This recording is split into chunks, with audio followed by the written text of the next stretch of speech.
এবং এই নির্যাতনের হামলার তীব্র নিন্দা প্রতিবাদ জানিয়ে আমার সংক্ষিপ্ত বক্তব্য শেষ করছি। বাংলাদেশ জাতীয় ছাত্র জিন্দাবাদ, শহীদ রাষ্ট্রপতি জিয়া রহমান জিন্দাবাদ, দেশনায়ক জনাব তারেক রহমান জিন্দাবাদ। মানবতা নাড়া দিয়েছে, কোথায় আমাদের সেই মানবাধিকার কমিশন, কোথায় সেই আমাদের জাতিসংঘ যারা এই সারা বিশ্বের মানুষদেরকে নিরাপত্তা দেওয়ার কথা বলে, বিভিন্ন গোল টেবিলে বৈঠক করে বিভিন্ন দেশে যে তারা প্রোগ্রাম করে। আজ গাজায় এবং রাফায় আপনারা জানেন 1,17,000 মানুষের বসবাস ছিল যে এই রাফায়, সেখানে এখন আলো জ্বালানোর মতো একটা মানুষই রাফাতে নয়। প্রিয় বন্ধু আমার, আমি ঘৃণা এবং নিন্দার সাথে এই ইসরায়েলকে জানাতে চাই, আপনারা আরিফুল ইসলাম নবম ভাই ধন্যবাদ।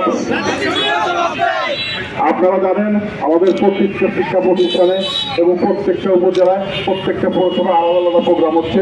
তাদের ধারাবাহিকতায় আজকে শুধু সরকারি কলেজ এবং কয়েকটি কলেজের সমন্বয়ে আজকে শহরে বলছে এই অফিসেই এই ইসরায়েলের বিপক্ষে আপনারা তার ভাঙাতে রাখেন। এই ইহুদি আজকে সবাই হিটলার কেন ইহুদি নিধন করেছিল, আজকে তা আমরা হাড়ে হাড়ে বুঝতে পেরেছি। আজকে আমরা যে সমস্ত ইমান আকিদার টানে মুসলিম জনতা ঐক্যবদ্ধ হয়েছে বাংলাদেশে আসুন ওই নেতানিয়াহু এর মনোযোগকে আমি সরকারকে বলছি, তোমরা দেখে যাও বাংলাদেশে যেভাবে ফুটে উঠেছে তোমাদের ওই পারমাণবিক বোমা এই মুসলিম ইমান আকিদার কাছে ধ্বংস হয়ে যাবে।